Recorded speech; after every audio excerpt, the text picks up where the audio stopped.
Good morning everyone. In our previous video we had discussed about the how we able to find out the inert or labile complexes. Inert or labile complexes. In order to find out which complex is inert or labile, we applied two theories, valence bond theory and crystal field theory. Today we are able to discuss few factors which affect the lability of complex. जैसे कुछ factors होंगे जिनकी वजह से हमारा complex लिबाइल होगा या inert होगा, हम उसके बेसिस पे डिसाइड करेंगे. सबसे पहला फैक्टर कौन सा है? Charge on central line. अब एक सेंट्रल लाइन, अभी larger the charge on metal ion, जितना ज़्यादा मेटल आयन पे चार्ज होगा उतना ज़्यादा laser will be the liability उतनी कम होगी. मतलब हमारे लिगेंड्स उतना कम एक्सचेंज रिएक्शन शो करेंगे. दैट मीन्स दैट इम्प्लॉइज वो क्या होंगे? इनर्ट. राइट. पहला फैक्टर कौन सा है? Charge on central line. तो सेंट्रल लाइन में कैसा होगा? जितना ज़्यादा आप चार्ज आपके मेटल में जितना ज़्यादा पॉजिटिव चार्ज होगा उतना, उसका मतलब क्या होगा? जितना ज़्यादा हायर द पॉजिटिव चार्ज. तो अभी एग्जांपल से कैसे जस्टिफाई करेंगे? एग्जांपल देखो, aluminium F6 3 negative, silicon F6 2 negative, PF6 negative और हमारा SF6 0. तो अभी कॉरेस्पॉन्डिंग हमारे पास चार्ज कैसे आ गया? यहाँ पर +3, यहाँ पर +4, यहाँ पर +5, यहाँ पर +6. जैसे जैसे हमारा चार्ज क्या बढ़ता रहेगा उतना ज़्यादा हमारी इनर्टनेस भी बढ़ती रहेगी. तो अगर यहाँ पर लेबिलिटी ना लिखकर इनर्टनेस लिखा होता तो ऑर्डर डायरेक्टली रिवर्स होता, क्योंकि जितना ज़्यादा हमारे मेटल के ऊपर चार्ज होगा उतना ज़्यादा वो क्या करेगी? अपने प्रीवियस लिगेंड्स के साथ उतना स्ट्रॉन्ग बॉन्ड बनाएगी. उतना मुश्किल होगा कि अगर हम कोई भी ऐसा लिगेंड और सब्स्टिट्यूशन रिएक्शन परफॉर्म करना चाहें तो उतना ज़्यादा उसका होल्ड होगा अपने कॉम्प्लेक्स के ऊपर. जैसे अभी हम बात करें, एल्युमिनियम में 3 पॉजिटिव चार्ज है तो उसने फ्लोरीन को कैसे सराउंड किया होगा. और अगर हमारे यहाँ पर सिलिकॉन में हमारे +4 चार्ज है तो उसका साइज़ क्या होगा? और छोटा होगा सिलिकॉन का. उसके कंपैरिजन उसका फ्लोरीन के साथ उतना ही ज़्यादा बॉन्ड क्या बनेगा? स्ट्रॉन्ग बनेगा. जितना बॉन्ड स्ट्रॉन्ग बनेगा उतना डिफ़िकल्ट है उसे किसी भी रिएक्शन में इंक्लूड करना. अगर हमारी लेबिलिटी और इनर्टनेस हम किस बेसिस पर डिसाइड करते हैं? कौन कितना fastly ligand exchange reaction show करता है. इसका मतलब क्या होना चाहिए कि जितना ज़्यादा चार्ज होता रहेगा उतना मुश्किल है हमारे लिए लिगेंड का एक्सचेंज रिएक्शन शो करना. दैट मीन्स वैसे कॉम्प्लेक्सेस क्या होते रहेंगे? इनर्ट होते रहेंगे. लेकिन यहाँ पर हम लेबिलिटी स्टडी कर रहे हैं तो हम लेबिलिटी पर ज़्यादा फोकस कर रहे हैं. इसका मतलब जितना कम चार्ज होगा आपके सिस्टम के ऊपर उतना ईजिली आपके लिगेंड्स क्या करेंगे? लेबाइल मतलब लिगेंड एक्सचेंज रिएक्शन क्या करेंगे? शो करेंगे. तो आप इस एग्जाम्पल को ऐसे शो कर सकते हो. उसी वे में, सिमिलर वे में उन्होंने यहाँ पर, अगर आप सोडियम पे अभी देखो, सोडियम पे वाटर के साथ कॉम्प्लेक्स बनाया हुआ है एक्वा कॉम्प्लेक्सेस. तो यहाँ पर +1 +2 और +3. तो हमारी लेबिलिटी का ऑर्डर कैसा होगा? Rate of exchange of cationic exchange water कैसा होगा? यहाँ पर जितना आयन छोटा होता रहेगा उतना ज़्यादा हमारा जो कैटायनिक एक्सचेंज, यहाँ जिसे हम कहते हैं हाइड्रेशन एनर्जी, ज़्यादा रिलीज़ होगी. और उतना ज़्यादा वो बड़ा हो जाएगा साइज़ में. और जितना ज़्यादा वो बड़ा हो जाएगा उतना ज़्यादा वो अनस्टेबल सा, यहाँ फिर हम कह सकते हैं उतनी ज़्यादा मोबिलिटी उसकी क्या कर जाएगी? डिक्रीज़ कर जाएगी. उतना मोबाइल नहीं रहेगा. जितना आयन बड़ा होता रहेगा, हाइड्रेटेड, यहाँ पर वाटर के साथ कंपैरिजन है और वहाँ पर सिंपल हमारा जो जैसे कॉम्प्लेक्स होता है वो उसका ऑर्डर वैसे है. तो rate of exchange of water कैसे डिपेंड करेगा? जितना ज़्यादा आपका चार्ज बढ़ता रहेगा उतना फास्टली आप वाटर एक्सचेंज रिएक्शन क्या करेगा? वाटर एक्सचेंज रिएक्शन फर्दर क्या करेगा? शो करेगा. नेक्स्ट है हमारे पास रेडियाई ऑफ सेंट्रल लाइन. तो रेडियाई ऑफ सेंट्रल लाइन कैसा होगा? यहाँ पर अगर हम रफ में बात करें, रेडियाई ऑफ सेंट्रल लाइन, तो जितना smaller the size lesser will be the liability. जितना छोटा आयन होता रहेगा उतना उसका स्ट्रॉन्ग कॉम्प्लेक्स बनेगा उसके रिस्पेक्टिव लिगेंड्स के साथ। जितना उसका स्ट्रॉन्ग बॉन्ड बनेगा उतना मुश्किल है उससे हम एक्सचेंज रिएक्शन क्या कर पाएँ, शो कर पाएँ। नेक्स्ट है हमारे पास charges to radius ratio. Charges to radius ratio का क्या है, इसको हम आयनिक पोटेंशियल भी बोल देते हैं। चार्जेस टू रेडियस रेशियो मतलब चार्ज और रेडियस की बात कर रहे हैं। तो अभी इस फैक्टर को कैसे जस्टिफाई करोगे? अभी हमने क्या बोला, जितना ज़्यादा हमारे सिस्टम के ऊपर चार्ज होगा, more the charge laser will be the liability. और रेडियस के लिए हमने क्या बोला, जितना स्मॉलर द साइज और laser will be the liability.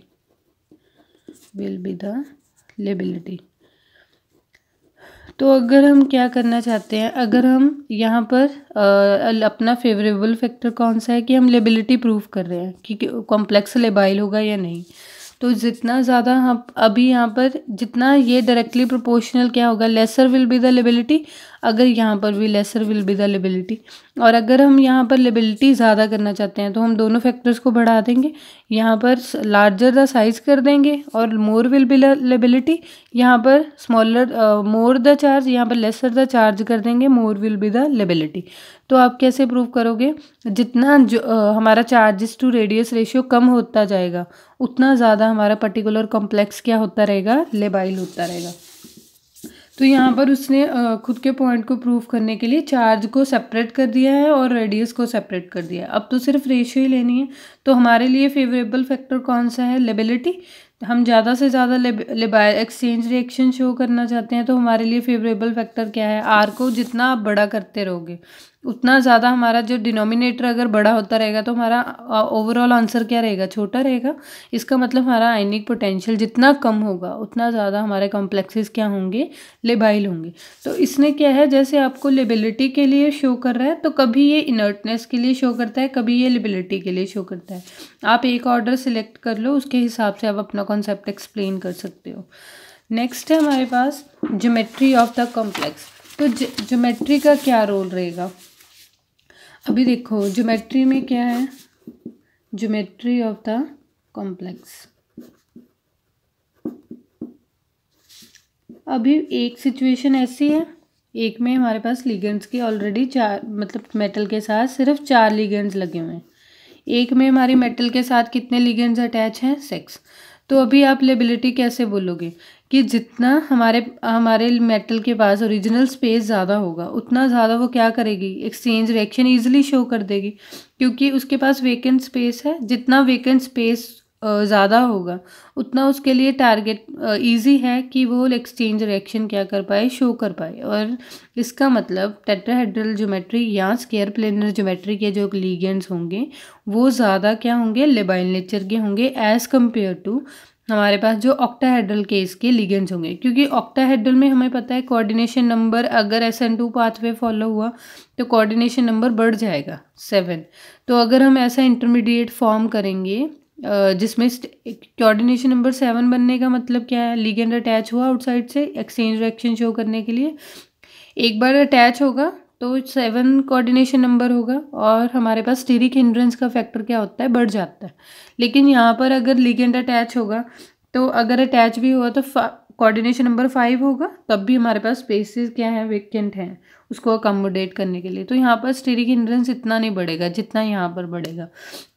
इसका मतलब जितना इंटरमीडिएट हमारा अनस्टेबल नेचर का होता है उतना डिफ़िकल्ट होता है उस पर कोई भी रिएक्शन परफॉर्म करना। तो यहाँ पर हमारे पास फेवरेबल फैक्टर क्या है कि अगर हमारा ज्योमेट्री जो हमारा कॉम्प्लेक्स है पहले ही टेट्राहेड्रल हो तो वो ज़्यादा लेबाइल रिएक्शन शो करेगा, लेबिलिटी ज़्यादा शो करेगा एज़ कम्पेयर टू हमारा जो पहले से लिगेंड क्या है, सैचुरेटेड है। यहाँ पर हमारे पास एक तरह से सिचुएशन क्या है, सैचुरेशन की है, पहले ही कोऑर्डिनेशन नंबर मेटल के फुली फिल्ड है। यहाँ पर हमारे पास अब भी लिगेंड और पोजीशंस पर लिगेंड्स को अटैच कर सकता है मेटल, और पोजीशन पर लिगेंड को अटैच कर सकता है, लेकिन यहाँ पर ऐसा नहीं है। इसलिए अगर आपको ज्योमेट्री के बेसिस पर डिसाइड करना हो कौन लेबाइल होगा कौन इनर्ट, तो स्क्वायर प्लेनर ज्योमेट्री हमारी लेबाइल नेचर शो करेगी और हमारी octahedral geometry inert nature show करेगी। तो यहीं पर ये मेंशन किया हुआ है। नेक्स्ट है हमारे पास factors affecting the stability of complexes और factor that influence the complex formation. अभी हमारे पास फोकस क्या है, हमने ऐसे फैक्टर्स को स्टडी करना है जो हमारे कॉम्प्लेक्स की स्टेबिलिटी को बताएं, कॉम्प्लेक्स कितना स्टेबल है या कितना अनस्टेबल है। अभी काइनेटिक स्टेबिलिटी की बात नहीं हो रही या काइनेटिक लेबिलिटी की बात नहीं हो रही, यहाँ पर कॉम्प्लेक्स की ओवरऑल स्टेबिलिटी की बात करनी है। तो आज हम इसके ऑलमोस्ट 10 या 12 फैक्टर्स हैं, आज हम हाफ आज डिस्कस करेंगे, हाफ नेक्स्ट वीडियो में डिस्कस करेंगे। सबसे पहला हमारे पास फैक्टर कौन सा है, इन्वायरमेंटल फैक्टर। इन्वायरमेंटल फैक्टर किस पे डिपेंड करता है, इन्वायरमेंटल फैक्टर टेम्परेचर पे और प्रेशर पे, टेम्परेचर पे और प्रेशर पे।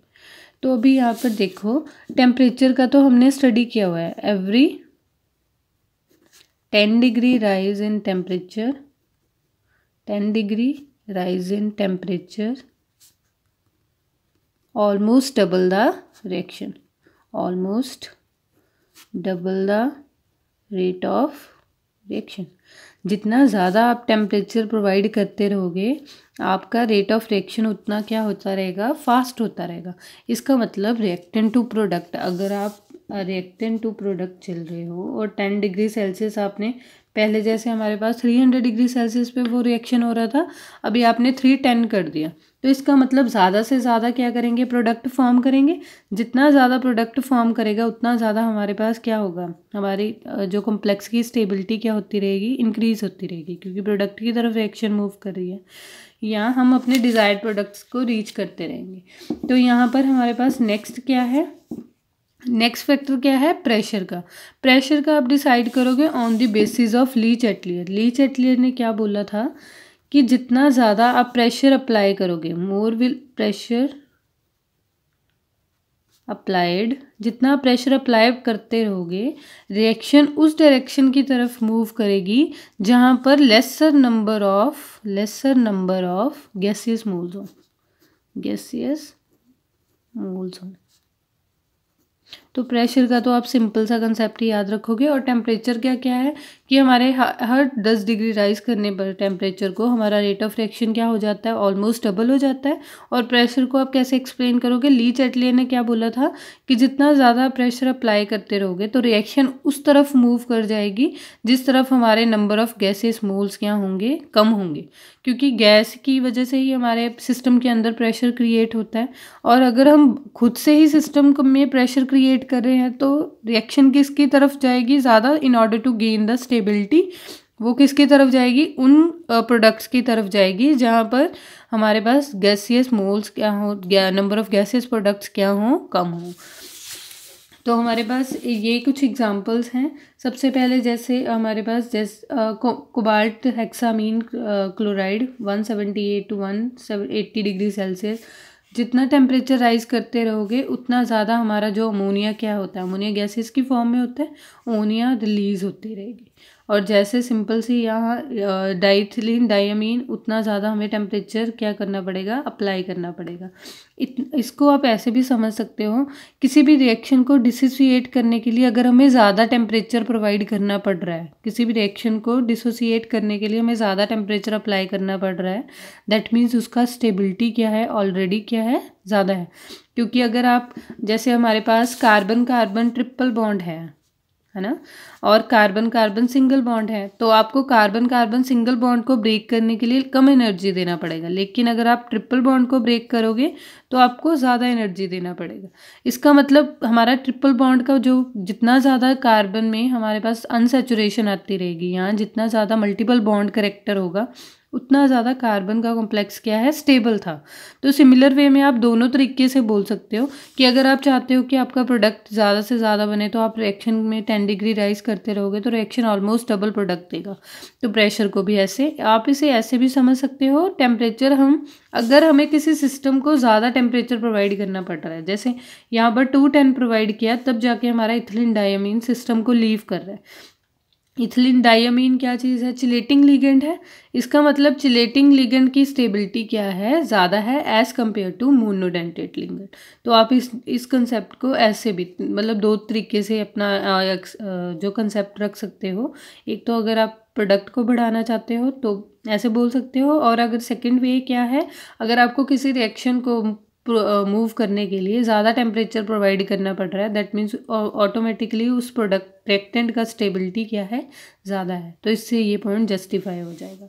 नेक्स्ट है हमारे पास कंसंट्रेशन फैक्टर। कंसंट्रेशन फैक्टर कैसे डिपेंड करता है राजे? कुछ सिस्टम होते हैं, जैसे मैं इसे एग्जांपल के थ्रू ही स्टडी कर देती हूँ। यहाँ पर हमारे पास कॉपर, जब आप कॉपर को वाटर पे करते हो, कॉपर का वाटर के साथ कॉम्प्लेक्स बनता है तो ब्लू कलर का होता है, और अगर कॉपर का हैलाइड के साथ कॉम्प्लेक्स बढ़ता है वो येलो कलर का होता है।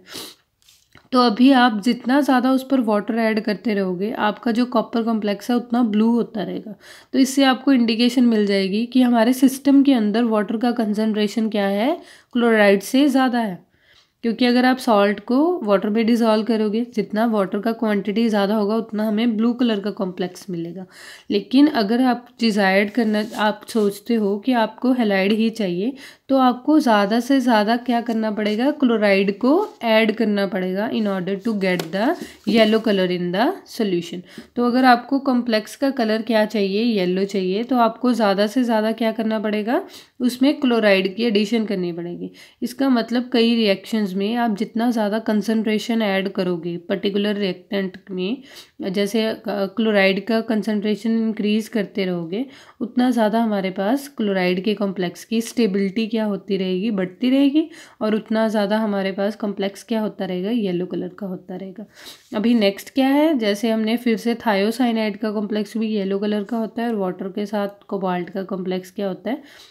पिंक कलर का होता है। तो अभी आप फिर से फोकस अगर पिंक कलर पर कर रहे हो, तो दैट मीन्स आप वाटर का कंसंट्रेशन बढ़ाते रहोगे। इसका मतलब इस कॉम्प्लेक्स का स्टेबिलिटी सिस्टम के अंदर बढ़ता रहेगा।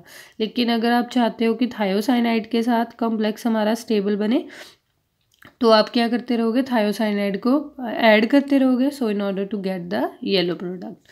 तो सिमिलर वे में इसने थर्ड रिएक्शन को भी ऐसे ही कंपेयर किया है कि हमारा जो हैलाइड हेक्सा हैलाइड कॉम्प्लेक्स है वो कलरलेस है फ्लोरीन के साथ, साइनाइड के थायोसाइनाइड के साथ डार्क रेडिश ब्राउन है।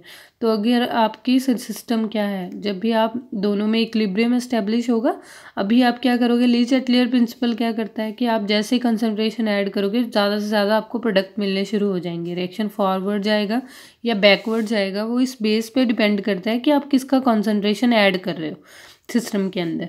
अभी आप क्या कर रहे हो? फ्लोराइड ऐड कर रहे हो, दैट मीन्स रिएक्शन क्या करेगा? फॉरवर्ड की तरफ मूव करेगा, और सोल्यूशन क्या होता रहेगा? कलरलेस होता रहेगा। लेकिन अगर आप थायोसाइनाइड ऐड करते हो, तो इक्विलिब्रियम किस तरफ मूव करेगा? उस तरफ मूव करेगा जहाँ पर ज़्यादा से ज़्यादा हमें क्या मिले? थायोसाइनाइड रिलेटेड कॉम्प्लेक्स मिले, यानी कि सिस्टम का कलर या सोल्यूशन का कलर क्या हो जाएगा? Dark reddish brown. तो अभी हमारे पास इफेक्ट ऑफ सेंटर लाइन। तो effect of central ion charge वही कॉन्सेप्ट है जो हमने लेबिलिटी में स्टडी किया है। ये पार्ट आप जस्ट एज सच लेबिलिटी वाला सारे का सारा ऐड कर दोगे। तो अभी हमारे पास क्या है? हमने लेबिलिटी में हमारे लिए फेवरेबल फैक्टर क्या था? साइज बड़ा हो और कम चार्ज हो, ताकि ज़्यादा से ज़्यादा एक्सचेंज रिएक्शन परफॉर्म होती रहे। तो अभी यहाँ पर हमारा नॉर्मल है। इनर्टनेस के लिए जैसे हमें चाहिए वैसे ही आप बोलोगे। सेंट्रल लाइन का आयनिक साइज, जितना आयन छोटा होगा उतना ज़्यादा उसका इलेक्ट्रिक फील्ड होगा, उतना ज़्यादा वो कॉम्प्लेक्स क्या करेगा? स्टेबल कॉम्प्लेक्स फॉर्म करेगा। तो अभी हमारे पास देखो, ये हमने कैसे किया है कि मेटल पे चार्ज हमारे पास +2 ही है, और साइज़ हमारा सेंटर मेटल आयन का रिड्यूस होता रहा, क्योंकि बेरिलियम छोटा है, फिर मैग्नीशियम उससे बड़ा उससे बड़ा उससे बड़ा, तो हमारे पास साइज़ क्या हो रहा है? इंक्रीज़ कर रहा है। इसका मतलब हमारी स्टेबिलिटी क्या होनी चाहिए? डाउन द ग्रुप डिक्रीज़ होनी चाहिए। इसने उल्टा लिखा है कि यहाँ पर इंक्रीज़, ऊपर की तरफ इंक्रीज़ कर दिया। तो आप दोनों तरह से शो कर सकते हो। यहाँ पर आप डाउन द ग्रुप हमारी स्टेबिलिटी क्या हो रही है? डिक्रीज़ हो रही है। जितना बीटा वैल्यू डिक्रीज़ होता रहेगा, उतनी हमारे कॉम्प्लेक्स की स्टेबिलिटी क्या होती रहेगी? डिक्रीज़ होती रहेगी। और देखो यहाँ पर स्टेबिलिटी का ग्राफ भी ऊपर की तरफ जा रहा है। हमने चार्ज सेम रखा, लेकिन साइज तो में तो ऑलरेडी डिफरेंस है। बेरिलियम पहले छोटा है, जितना छोटा आयन होगा उतना ज़्यादा वो स्टेबल कॉम्प्लेक्स फॉर्म करेगा। नेक्स्ट है हमारे पास आयनिक चार्ज। अभी आयनिक चार्ज को वो कैसे कंपेयर कर रहा है? उसने कैसे कॉम्प्लेक्सेस कंसिडर किए हैं? जैसे कोबाल्ट 3 पॉजिटिव और कोबाल्ट 2 पॉजिटिव, यहाँ पर ना ये मिस्टेक है, यहाँ पर +2 है। तो अभी यहाँ पर देखो, जितना ज़्यादा हमारे मेटल पे ऑक्सीडेशन स्टेट जितना ज़्यादा हमारे मेटल का होगा, उतना साइज़ क्या होगा, छोटा होगा, उतना कॉम्प्लेक्स क्या होगा, उसका स्टेबल बनेगा। तो इसका मतलब जिसका +3 है उसका बीटा वैल्यू क्या होगा, हायर होगा, उतना ज़्यादा वो स्टेबल कॉम्प्लेक्स फॉर्म करेगा। तो आप इसे ऐसे जस्टिफाई कर सकते हो। इसमें इस कॉम्प्लेक्स के लिए लॉग बीटा की वैल्यू से पता थी, लेकिन अगर आपको स्टिल आपको भी एग्जाम में नहीं पता होंगी अगर आयरन के रिलेटेड कॉम्प्लेक्स की, तो आप भी ऐसे ही लिख सकते हो, हायर और लोअर, सो दैट आपका कॉम्प्लेक्स भी कॉन्फिडेंटली एक्सप्लेन कर पाओ और आपका कॉन्सेप्ट भी गलत ना हो, राइट।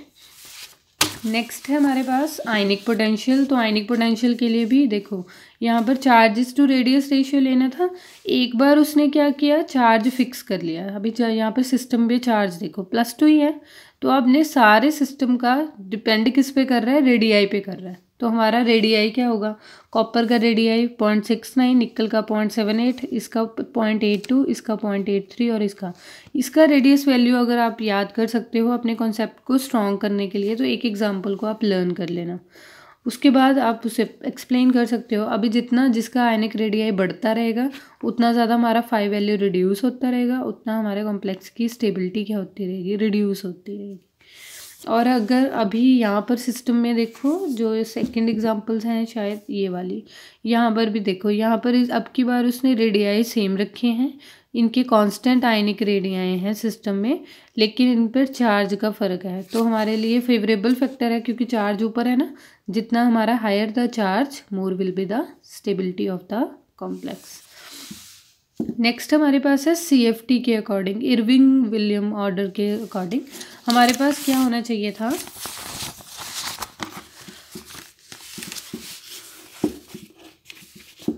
अभी यहाँ पर देखें हमारे पास साइज़ क्या होता रहेगा, जैसे जैसे हमारे पास सिस्टम में हमारा लॉग बीटा वैल्यू क्या है, कॉम्प्लेक्स का लॉग बीटा वैल्यू क्या है। जैसे नॉर्मल हम D0, D1, D2 का सिस्टम, अभी हमारे पास D0, D1, D2 सिस्टम में है, तो हमारे पास जैसे जैसे साइज़ क्या होता रहेगा, डिक्रीज़ होता रहेगा सिस्टम का, वैसे वैसे हमारे पास क्या होती रहेगी, लॉग बीटा की वैल्यू क्या करती रहेगी, बढ़ती रहेगी। यानी कि कॉम्प्लेक्स की स्टेबिलिटी क्या हो रही है, बढ़ रही है। जितना डी इलेक्ट्रॉन ऐड होता रहेगा, जैसे डी यहाँ पर D0, D1, D2, D3, यहाँ पर हमारे पास नॉर्मल एक्सपेक्टिंग ऑर्डर क्या था कि हमारे जो जैसे जैसे हमारा डी इलेक्ट्रॉन्स ऐड होते रहेंगे, वैसे वैसे हमारे कॉम्प्लेक्स की लॉग बीटा स्टेबिलिटी क्या होती रहेगी, इंक्रीज़ करती रहेगी। और जैसे जैसे हम लेकिन ये ऑर्डर क्या है, थोड़ा सा कैलकुलेटेड, जैसे फ्लक्चुएट कर रहा है। फ्लक्चुएट के लिए हमारा जो नॉर्मल ग्राफ है, वो हमारा एक्सपेक्टेड क्या था कि जैसे जैसे step wise d electron raise कर रहा है, वैसे वैसे लॉग बीटा की वैल्यू भी क्या करनी चाहिए, राइज करनी चाहिए, ग्रेजुअल राइज होना चाहिए। लेकिन हमारा ऑर्डर कैसे चल रहा है, ऐसे, फिर डंप आ गया, फिर उसके बाद ऐसे, फिर उसके बाद रिड्यूस कर गया। यानी कि जैसे जैसे इसमें कौन सा फैक्टर इन्वॉल्व हो रहा है, CFSC का। CFSC को कैसे डील करोगे, अभी हमारे पास स्कैंडियम का केस है, स्कैंडियम D1 सिस्टम को बोल रहा है। स्कैंडियम में हमारे पास स्कैंडियम 3 पॉजिटिव या कुछ भी ले सकते हो, या आपको D सिस्टम में ही चलो, D1 सिस्टम है। अभी हमारे पास CFSC को पहले ड्रॉ कर लो। यहाँ पर हमारे पास CFSC क्या है, T2G, यहाँ पर EG, यहाँ पर हमारे पास बैरी सेंटर से इसका कितना डिस्टेंस है, 0.6 प्लस, और बैरी सेंटर से इसका डिस्टेंस क्या है, -0.4। तो अभी आपने तो मैग्नीट्यूड ही लेना है, डेल्टा नॉट। तो अभी अब D1 का एनर्जी क्या है, CFSC एनर्जी क्या होगा, एक ही इलेक्ट्रॉन है, 1 × 0.4 डेल्टा नॉट। पहले माइनस लिखो फिर मोर डाल देना। यहाँ पर हमारे पास क्या आ गया, 0.4 डेल्टा नॉट। इसे ग्राफ में मैं आपको एडजस्ट करके दिखाती हूँ। D2 को कैसे करोगे, 2 × 0.4 डेल्टा नॉट, सारा सिस्टम अंदर सॉल्व करके बाद में मॉड लेना, 0.8 डेल्टा नॉट। अभी D3 का कैसे लिखोगे, 3 इलेक्ट्रॉन्स हो गए, 0.4 delta not, 1.2 delta not. D4 में क्या होगा, 4th इलेक्ट्रॉन हमारे पास कहाँ जाएगा, EG में जाएगा। तो हमारे पास 4th इलेक्ट्रॉन को कैसे करोगे, 3 इलेक्ट्रॉन तो नीचे होंगे, 0.4 delta not plus 1 into 0.6 delta not. तो हमारे पास क्या आया, माइनस 0.6 डेल्टा नॉट था, तो उसे आप क्या करोगे, प्लस कर दोगे। मॉड डिस्कस कर रहे हैं, 0.6 डेल्टा नॉट। तो अभी इसका मतलब जो यहाँ पर वैल्यूज़ लिखी हैं वो सही हैं। मैंने कितनी प्रूव कर ली, 0.4 डेल्टा नॉट, 0.8 डेल्टा नॉट, इसे मैच कर लो। यहाँ पर 0.4 delta not, 0.8 delta not, 1.2 delta not और 0.6 डेल्टा नॉट। दैट मीन्स इसने जैसे वैल्यूज़ दे रखी हैं वो सही हैं। आप इसे कैसे फाइंड आउट कर सकते हो। अभी ग्राफ पे देखो कैसे चेंजेस करोगे। ग्राफ हमारे पास नॉर्मल ऐसे मूव कर रहा था, लेकिन यहाँ पर हमारे पास जो सिस्टम है, जैसे इसने ग्राफ को कैसे प्लॉट किया हुआ है, हमारे पास जैसा सिस्टम है, D0 में कोई चेंज नहीं है। D0 में तो कोई भी CFSC इंक्लूड ही नहीं होगी। तो जिस पॉइंट पर आपने सोचा है वहीं पर स्टेबिलिटी लाई करेगी, राइट, D0 के केस में। अभी D1 के केस में देखो हमारे पास कितना राइज हुआ है, 0.4 हमारी एक्सपेक्टेशन से CFSC। तो यहाँ पर 0.4 मैंने सपोज यहाँ पर कंसिडर कर लिया, 0.4 D1 के केस में। D2 के केस में हमारे पास थोड़ा सा और राइज हुआ है, वो कितना हुआ है, 0.8, ऑलमोस्ट इसका डबल। तो ये मैंने ऐसे शो कर दिया। अभी हमारे पास जो 1.2 डेल्टा नॉट है वो 8 से भी 0.4 आगे, यानी कि इसका थोड़ा सा ज़्यादा। तो यहाँ पर हमारे पास ये कौन सा आ गया, D4।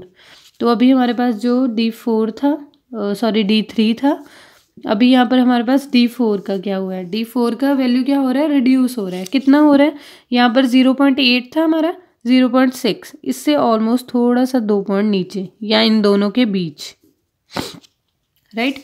तो इस वे में आप ग्राफ प्लॉट करते रहो। यहाँ पर गए, फिर हम यहाँ पर गए, और ये नेक्स्ट हमारे पास जो D5 है, D5 के लिए हमारा वैल्यू क्या होगा, 0 होगा। तो यहाँ पर हम फिर से आगे चले गए, यहाँ पर वैल्यू क्या है, D5 का। फिर से D6 के लिए सिमिलर राइज होगा। ऐसे राइज करते रहोगे, ग्राफ सेम हाइट पर अटेन कर लेगा। तो इसका मतलब ये ग्राफ कैसे बना है, जितना जितना CFSC का चेंज आता रहेगा उतना उसमें क्या हो गया, मॉडिफिकेशन हो गया, उतना करेक्टेड वैल्यू आप यूज़ करोगे। ये करेक्टेड वैल्यू है, क्योंकि जैसे हमने नॉर्मल सीरीज़ दी थी उसमें हमने CFSC का इफेक्ट इंक्लूड ही नहीं किया। जितना ज़्यादा हमारा CFSC वैल्यू क्या होगा, इंक्रीज़ करता रहेगा, उतना ज़्यादा हमारे कॉम्प्लेक्स की स्टेबिलिटी क्या होती रहेगी, ज़्यादा होती रहेगी। क्योंकि लॉग बीटा उतना ज़्यादा बढ़ जाएगा, जितना लॉग बीटा बढ़ गया उतना कॉम्प्लेक्स क्या हो जाएगा, स्टेबल हो जाएगा। तो इसमें सीरीज़ में हमारा जो नेचुरल एक्सपेक्टिंग ऑर्डर था वो ये था, हमने ये सोचा था कि जितना D इलेक्ट्रॉन में सिस्टम ऐड होते रहेंगे उतना ज़्यादा हमारे कॉम्प्लेक्स की स्टेबिलिटी क्या होती रहेगी, ज़्यादा होती रहेगी। लेकिन हमारा एक्सपेक्टेड ऑर्डर क्या हो गया, जो हमने खुद से फाइंड आउट किया है वो ऑर्डर क्या है, ये है। इसका मतलब एक्सपेक्टेशन से ज़्यादा वनेडियम क्या होगा, स्टेबल होगा, और निकल भी का कॉम्प्लेक्स भी क्या होगा, स्टेबल होगा। इसका मतलब ये है। नेक्स्ट है हमारे पास, हमने मेटल्स को 3 कैटेगरी में डिवाइड कर दिया है, 2 कैटेगरी में, क्लास A और क्लास B, और थर्ड कैटेगरी कौन सी है, बॉर्डर लाइन, जिनका बिहेवियर हमारे लिगेंड पे डिपेंड करता है। अभी क्लास A में कौन सी मेटल्स इंक्लूडेड हैं, alkali and alkaline earth metals. बहुत ज़्यादा इलेक्ट्रोपॉजिटिव मेटल्स इंक्लूडेड हैं क्लास A में। उसके बाद क्लास B की मेटल्स ये वाली हैं, आपको लर्न करनी पड़ेंगी ये सारी मेटल्स। अभी देखो क्लास A की मेटल्स क्या हैं, यहाँ से पता चल रहा है कि वो क्या है, हाईली इलेक्ट्रोपॉजिटिव है। तो हाईली इलेक्ट्रोपॉजिटिव का मतलब है उनका स्टेबल बॉन्ड किसके साथ ज़्यादा बनेगा, हाईली इलेक्ट्रोनेगेटिव के साथ। तो इसका मतलब ये ऑर्डर क्या होगा, क्लास A के मेटल में उनकी टेंडेंसी किसके साथ है, अगर फ्लोरीन, क्लोरीन, ब्रोमीन और आयोडीन से कंपैरिजन करें तो उनका सबसे ज़्यादा स्टेबल बॉन्ड किसके साथ बनेगा, फ्लोरीन के साथ, क्योंकि फ्लोरीन भी मोस्ट इलेक्ट्रोनेगेटिव है और वो क्या है, मोस्ट इलेक्ट्रोपॉजिटिव। और लाइक डिजॉल्व, लाइक का मतलब क्या होता है कि जैसे जिसका जिसके साथ जितना ज़्यादा वो इलेक्ट्रोपॉजिटिव होगा उतना ज़्यादा उसका स्टेबल बॉन्ड किसके साथ बनेगा, इलेक्ट्रोनेगेटिव के साथ। और अगर यहाँ पर हम तीनों सीरीज़ की कंपेयर करें, फ्लोरीन, ऑक्सीजन, नाइट्रोजन की सीरीज़ के साथ, तो हमारे पास ऑर्डर कैसा होगा, इस तरह से होगा। और अगर हम क्लास B मेटल्स की बात करें तो वो लेसर इलेक्ट्रोपॉजिटिव हैं, तो इसका मतलब वो किसके साथ बॉन्ड बनाएंगी, ऐसे कंपाउंड के साथ बॉन्ड बनाना, फॉर्म कॉम्प्लेक्स बनाना फॉर्म प्रेफर करेंगी जिसके साथ उनका लेस इलेक्ट्रोनेगेटिव करेक्टर हो। तो ऑर्डर क्या हो जाएगा, एग्जैक्टली रिवर्स हो जाएगा। और जो हमारे पास बॉर्डर लाइन है वो किस पर डिपेंड करते हैं, electronegativity of this central ion. Higher the electronegativity of this central ion, greater will be the stability of the complex. तो अगर अब आप बॉर्डर लाइन में क्या कंसिडर करोगे, इलेक्ट्रोनेगेटिविटी, जितना ज़्यादा इलेक्ट्रोनेगेटिविटी होगा उतना ज़्यादा उनका कॉम्प्लेक्स क्या होता रहेगा, स्टेबल होता रहेगा। और electronic configuration, most stable complexes would be obtained from the transition element because they have vacant n-d orbital.